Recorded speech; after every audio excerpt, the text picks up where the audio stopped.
사도신경으로 우리의 신앙을 고백드립니다.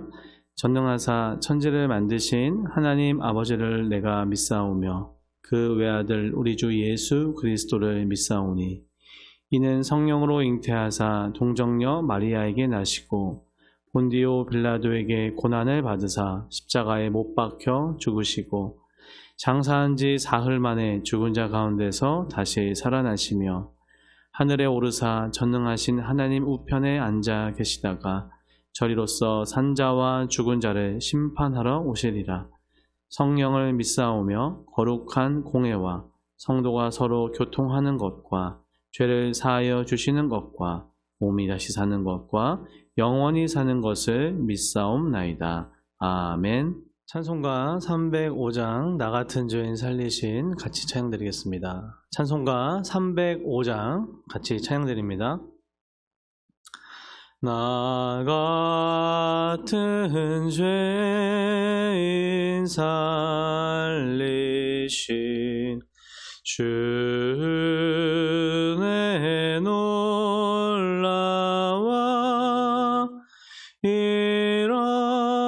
잃었던 생명 찾았고 광명을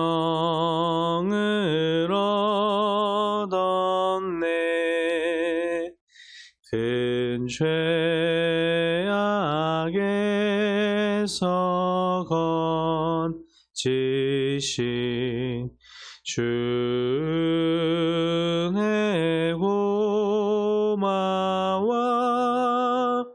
나 처음 믿은 그 시간 귀하고 귀하다. 이제껏 내가 산 것도 주님의 은혜라. 또 나를 장차 본향에 인도해 주시리. 거기서 우리 영원히 주님의 은혜로 해처럼 밝게 살면서 주 찬양하리라.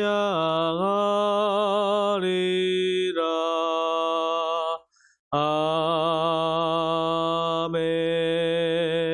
이 시간 함께 나눈 하나님의 귀한 말씀은 사무엘상 16장 1절로 13절 말씀입니다. 사무엘상 16장 1절로 13절 말씀 같이 합독하겠습니다. 여호와께서 사무엘에게 이르시되 내가 이미 사울을 버려 이스라엘 왕이 되지 못하게 하였거늘 내가 그를 위하여 언제까지 슬퍼하겠느냐. 너는 뿔에 기름을 채워 가지고 가라. 내가 너를 베들레헴 사람 이새에게로 보내리니 이는 내가 그의 아들 중에서 한 왕을 보았느니라 하시니라. 사무엘이 이르되 내가 어찌 갈 수 있으리까. 사울이 들으면 나를 죽이리이다 하니 여호와께서 이르시되 너는 암송아지를 끌고 가서 말하기를 내가 여호와께 제사를 드리러 왔다 하고 이새를 제사에 청하라. 내가 내게 행한 일을 가르치리니 내가 내게 알게 하는 자에게 나를 위하여 기름을 부을지니라. 사무엘이 여호와의 말씀대로 행하여 베들레헴에 이르매 성읍 장로들이 떨며 그를 영접하여 이르되 평강을 위하여 오시나이까. 이르되 평강을 위함이니라. 내가 여호와께 제사하러 왔으니 스스로 성결하게 하고 와서 나와 함께 제사하자 하고 이새와 그의 아들들을 성결하게 하고 제사에 칭하니라.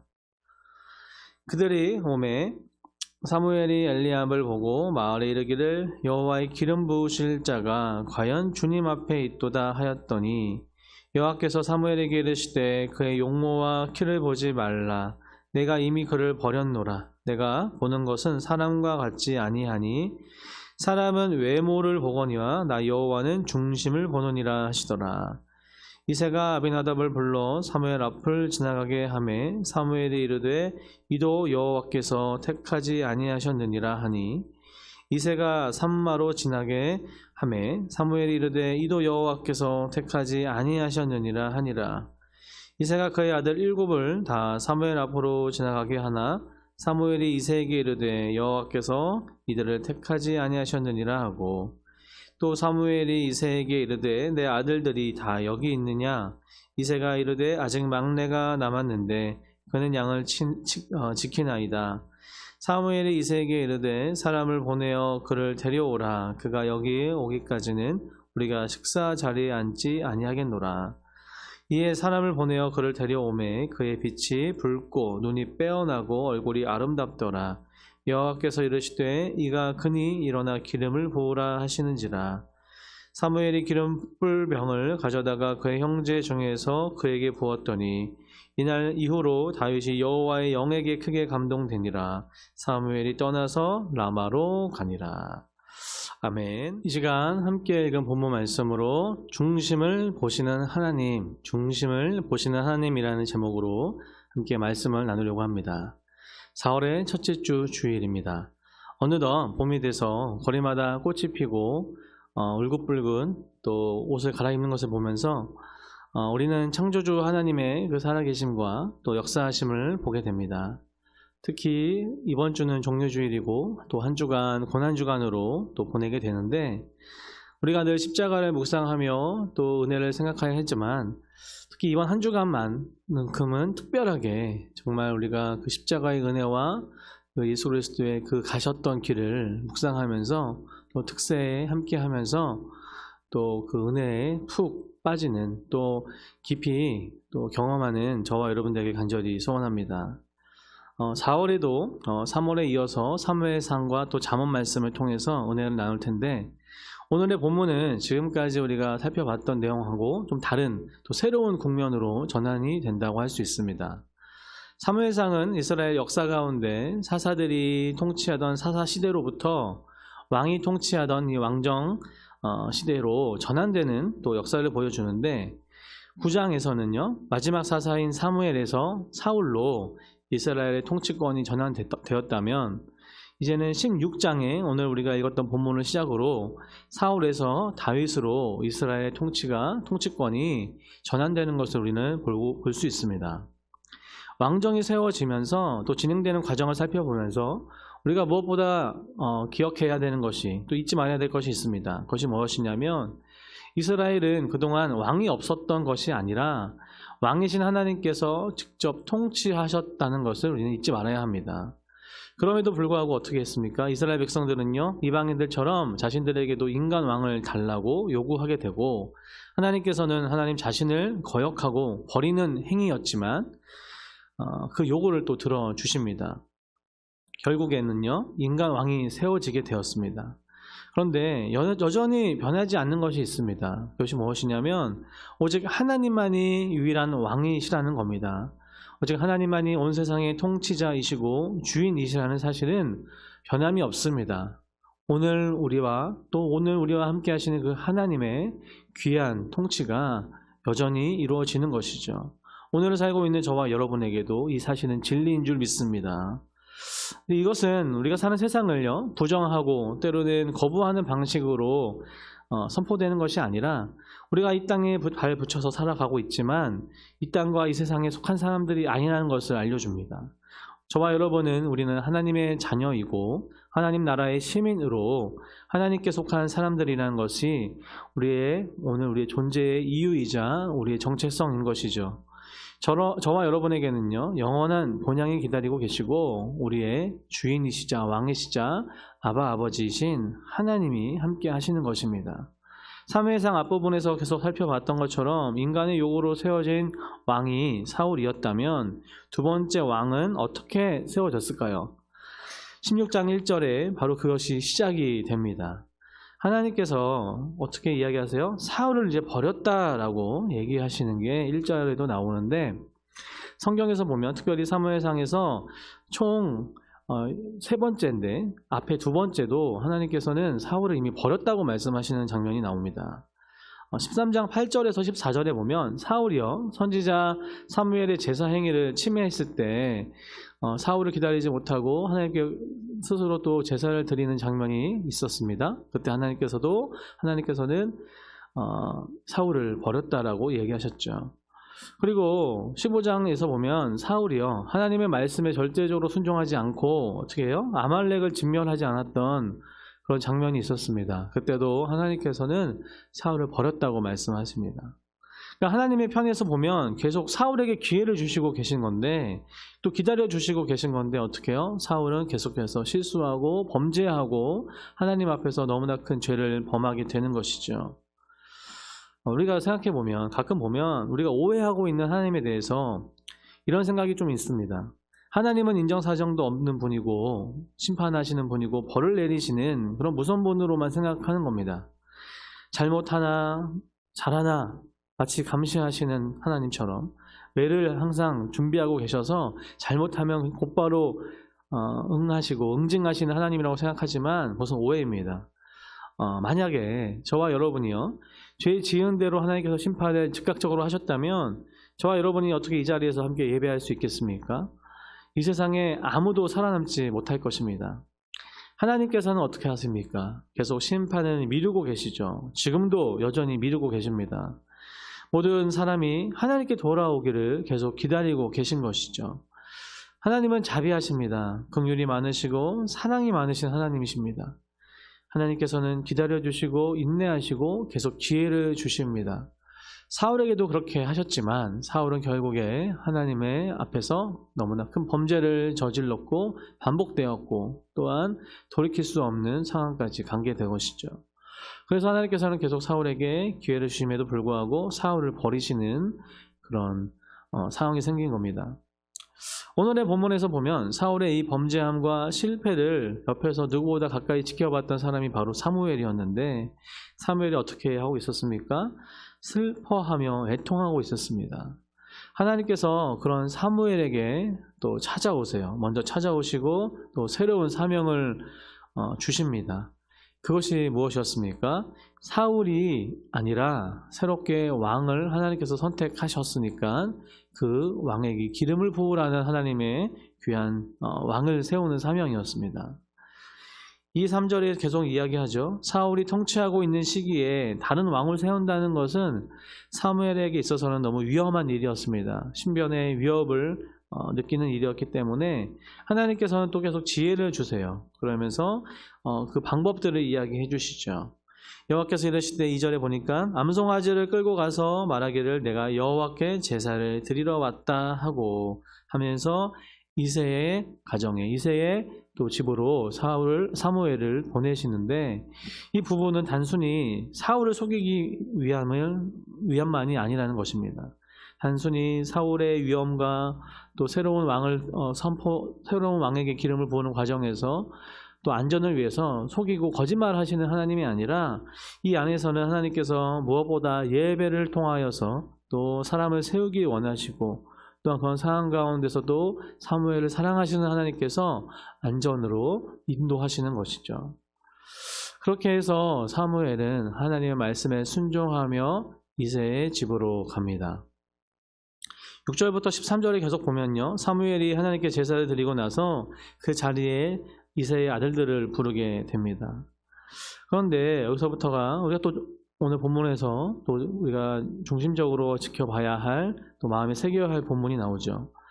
6절 보면 그들이 오매 사무엘이 엘리압을 보고 마음에 이르기를 여호와의 기름 부으실 자가 과연 주님 앞에 있도다 하였더라. 아멘. 처음에 첫째 아들이었던 엘리압이요 사무엘 앞에 나왔을 때 사무엘의 마음에는 어떤 마음이 있었습니까? 이 자가 그렇게 기름 부으실 만한 자다. 두 번째 이스라엘의 왕으로 손색이 없는 자다라고 생각했던 것이죠. 엘리압에게 마음에 갔던 사무엘의 모습을 봅니다. 이새의 큰 아들, 그런데 과거 이스라엘 백성들이요, 사울을 선택할 때도 마치 이와 비슷하게 우리가 생각할 수 있습니다. 사무엘은 또 이스라엘 백성들은 또 사울을 묘사할 때 어떻게 묘사했냐 보니까 9장 2절에 그에게는 사울이라고 하는 아들이 있었는데 잘생긴 젊은이였다. 이스라엘 사람들 가운데 그보다 더 잘생긴 사람은 없었고 키도 보통 사람들보다 어깨 위만큼은 더 컸다라고 이야기하고요.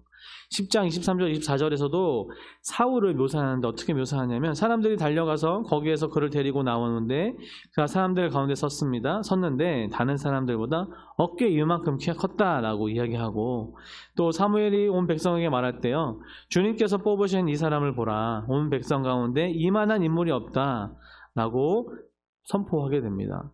그러니까 이때만 해도 계속해서 사무엘은, 그리고 온 백성들의 기준이라고 할까요? 사람을 선택하고 사람 앞에서 또 선택하는 기준이 뭐였냐면 그들의 외모 그리고 겉모습이었다는 것입니다. 그런 사무엘을 너무나 잘 아시는 하나님께서 똑같은 실수를 반복하지 않으시기 위해서 어떻게 이야기하세요? 오늘 우리가 본문 7절, 너무나 중요한 본문인데 같이 한번 읽어봤으면 좋겠습니다. 시작. 여호와께서 사무엘에게 이르시되 그의 용모와 키를 보지 말라. 내가 이미 그를 버렸노라. 내가 보는 것은 사람과 같지 아니하고 사람은 외모를 보거니와 나 여호와는 중심을 보느니라 하시더라. 아멘. 사무엘도, 이스라엘 백성들도 외모를 보고 그들이 더 중요하게 생각했던 것들이었지만, 외모가, 하나님께서는 그 모든 것을 뒤엎으시면서 사람은 외모를 보지만 여호와 나는 중심을 본다라고 말씀하십니다. 용모나 외모, 이 뜻이 무엇입니까? 얼굴이나 생김새, 풍채 같은 겉으로 드러나야 보이는 모습이죠. 그런데 이것은요, 인간의 내면이 아니라 겉으로 드러나는 이 외모를 보고 사람들을 선택한다라는 것입니다. 저와 여러분은 어떻습니까? 성도님들께 한번 질문 드리고 싶습니다. 우리도 때로는 똑같지 않습니까? 사람들을 선택하고 때로는 바라볼 때 기준 삼아 서로 사람들을 대할 때 사람들의 외모가 아니었습니까? 단순한 외형뿐만 아니라 그들의 겉으로 드러나 보이는 학벌일 수도 있고요. 또 그들이 갖고 있는 어떤 물질일 수도 있고요.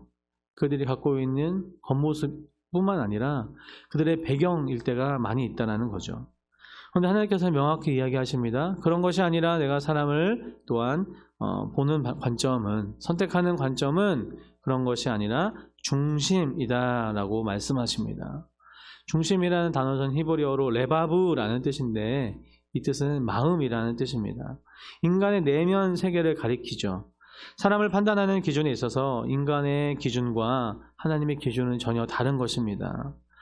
다시 한번, 인간은 어때요? 외모와 또 용모와 신장이나 배경과 그 사람의 스펙이나 그런 것들을 더 보고 그것으로 사람을 판단하고 때로는 그것을 쫓아서 살아가고 있지만, 하나님께서는 그런 것이 아니라 그 사람의 내면에 있는 그 사람 마음 중심을 보신다는 거죠.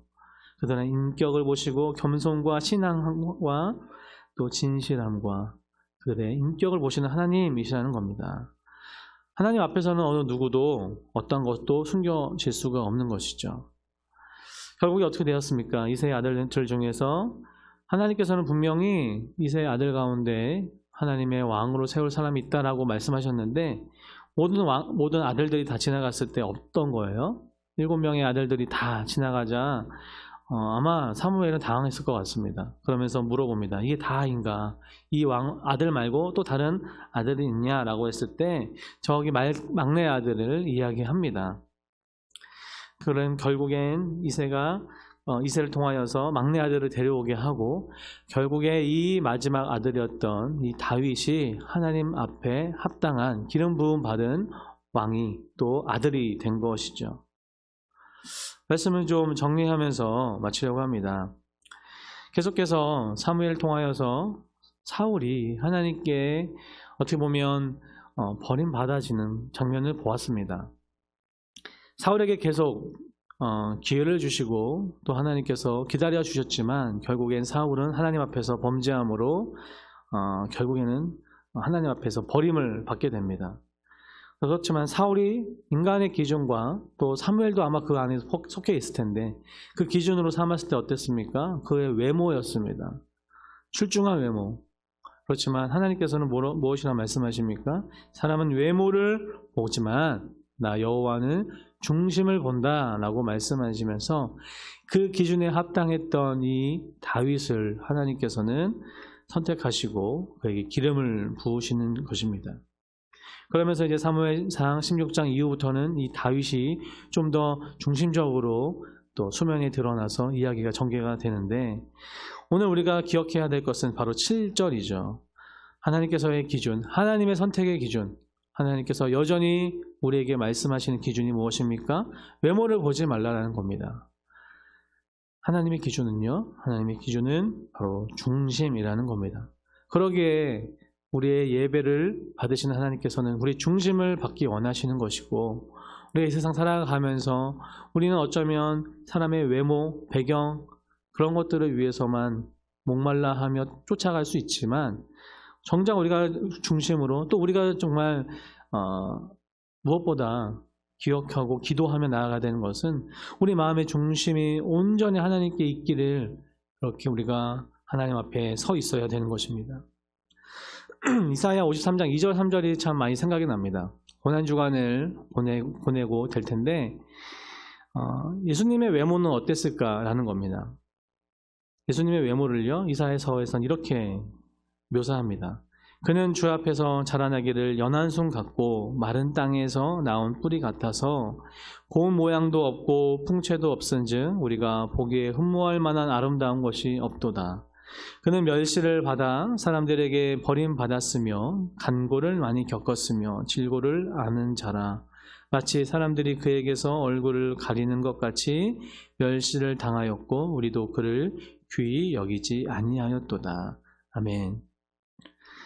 만약에 예수님의 그 모습이 그 외모와 그 풍모가 정말 누구든 흠모할 만하고 아름답고 뛰어났다면 어쩌면 사울같이 그렇게 풍채도 크고 키도 크고 누가 봐도 그랬다면 과연 이스라엘 백성들이 이렇게까지 거부하고 배척했을까요? 그런 상상을 좀 해보게 됩니다. 사람들은 어떻습니까? 계속 외모를 봅니다. 그들의 배경과 어떠함을 봅니다. 그렇지만 하나님께서는 중심을 보십니다. 예수님도 그랬습니다. 한 주간 고난주간을 맞이하면서 흠모할 만한 아름다운 것도 없고 고운 모양도 없고 풍채도 없고 그런 예수님을 거부했던 당시 이스라엘 백성들뿐만 아니라 저와 여러분도 그 안에 동참했던 사람들이 아니었는가 생각하면서 한 주간 십자가의 고난을 또 묵상하며 또 생각하는 또 우리 중심을 온전히 하나님께 올려드리는 저와 여러분 되길 간절히 소원합니다. 기도하겠습니다. 사랑의 하나님 아버지 감사합니다. 오늘 본문에서 하나님께서 다윗을 선택하시는 기준과 또 그런 과정들을 살펴보았습니다. 하나님, 사람은 외모를 봅니다. 그렇지만 하나님께서는 중심을 보시는 줄 믿습니다. 하나님, 그렇게 우리가 우리 마음 중심을 온전히 주님께로 올려드리는 우리 인생 될 수 있도록 도와주시옵소서. 무엇보다 오늘 종료주일 그 다음에 한 주간의 고난주간을 보내게 될 텐데 하나님, 고운 모양도 없이 풍채도 없고 우리 보기에 흠모할 만한 아름다운 것이 없는 그런 예수 그리스도가 우리 십자가에 달려 돌아가심으로 인해서 우리 죄가 사함받고 우리가 구원받은 줄 믿습니다. 하나님, 그 예수 그리스도를 묵상하는 한 주간 삶에 될 수 있도록 도와주시고 고난에 동참하며 다시 한번 은혜 가운데 거하는 우리들 될 수 있도록 하나님 도와주시옵소서. 감사드리며 이 모든 말씀 우리 주 예수 그리스도의 이름으로 기도 올려드립니다. 아멘. 하늘에 계신 우리 아버지여, 이름이 거룩히 여김을 받으시오며 나라의 임하옵시며 뜻이 하늘에서 이룬 것 같이 땅에서도 이루어지이다. 오늘날 우리에게 일용할 양식을 주옵시고 우리가 우리에게 죄 지은 자를 사하여 준 것 같이 우리 죄를 사하여 주옵시고 우리를 시험에 들게 하지 마옵시고 다만 악에서 구하옵소서. 대개의 나라와 권세와 영광이 아버지께 영원히 있사옵나이다. 아멘.